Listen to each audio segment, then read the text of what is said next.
دینا ما قبل آیات کریمہ کی اللہ تعالیٰ کو فرمایا کہ اس کو با دا بے وقوفان خلق ضرور ہوئی کہ مسلمانان کم سیز دا خپل هغې قبلې یعنې بیت المقدس نه وګرځوي چې تر اوسه به یې هغې قبلې ته مخ کوو او لمونځ به یې کوو. نو ای پیغمبر علیه السلام ته ورته ووایه چې مشرق او مغرب دا ټول د الله تعالی دی او چې د چا په باره کې یې رضا شي نو هغه خلک په سمه لار باندې روان دي. نوې درس کې الله تعالی فرمایي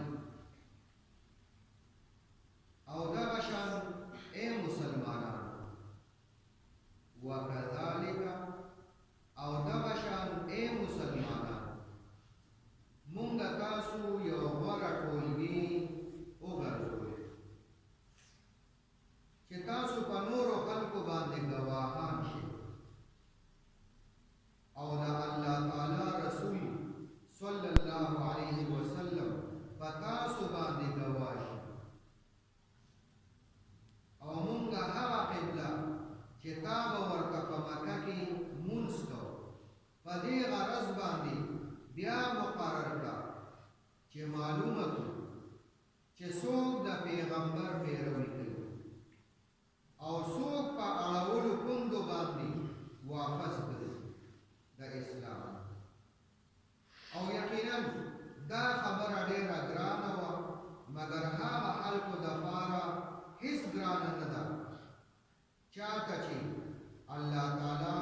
هدایت کړي وي او په سمه لارې روان کړي. او یاد ساتئ چې الله تعالی داسې نه دی چې ستاسو ایمان او ستاسو عملونه ضایع دي. بېشک الله تعالی په خلکو باندې ډېر مهربان او رحم کوونکی ذات دی.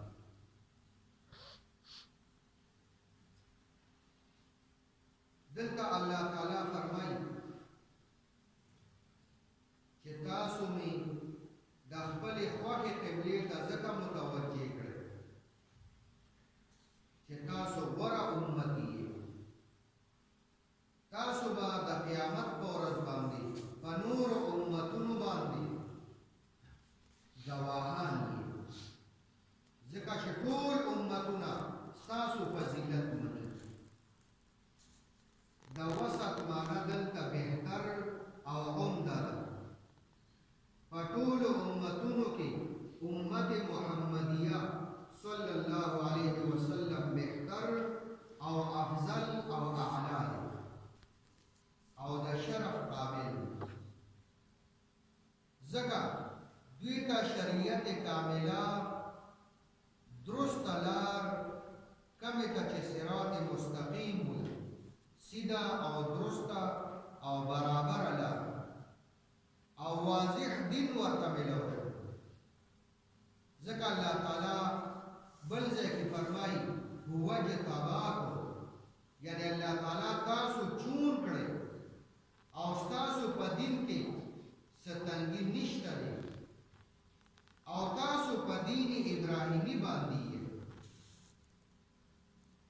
او تاسو په قبله ابراهیمي باندې هم یې او ابراهیم علیه السلام ستاسو نو مسلم ایکول امت محمدیه با په نورو امتونو باندې ګواهي ورکړي او د دوی رسول با په دوی باندې ګواهي ورکړي. حدیث مبارک کې ارشاد دی نبی علیہ الصلوۃ والسلام فرمایي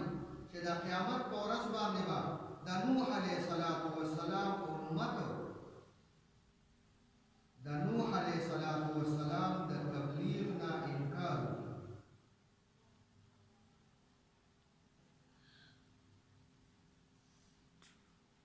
چې مونږ ته نه پیغمبر راغلی او نه مونږ ته پیغمبر سوي الله تعالی به نوح علیه السلام ته وفرمایي چې تا سره ګواه شته دی چې دوی انکار کوي. نوح علیه السلام به ووایي چې یا الله ما خو دوی ته پوره دین چې کوم دی نو او کلمه دا رسول ده، خو دوی چې انکار کوي. نوح علیه السلام به عرض وکړي چې او ای الله زما ګواهان د آخر الزمان پیغمبر او د هغه امت دی. آخري پیغمبر او د هغه امت دا زما ګواهان. حدیث مبارک کې راځي چې بیا به تاسو الله تعالی راوغواړي او تاسو به ګواهي ورکړئ چې په قرآن پاک کې دي چې نوح علیه السلام خپل قوم ته 9.5 کاله د الله تعالی پیغام رسول او هغوی د نوح علیه السلام خبره نه وه منلې سوا د 8 یا د 3 کسانو نه نور ټول کافران پاتې او امت محمدیه به دا ګواهي ورکړي چې موږ ته خپل نبی محمد رسول الله صلی الله علیه وسلم هم ویلو. پیغمبر علیه السلام فرمایي چې بیا به زه په تاسو باندې ګواهي ورکړم. څه کسان د صحابه کرامو نه وفات شوي چې بیت المقدس طرف ته یې منځونه کړي، نو بعضې خلکو ویلي چې هغوی ایمانونه او د هغوی منځونه هغه ضایع شو. په هغې باندې الله تعالی وفرمایل چې الله تعالی ستاسو ایمانونه او ستاسو منځونه نه دي ضایع کړي او تاسو چې کم منځونه بیت المقدس ته کړي هغه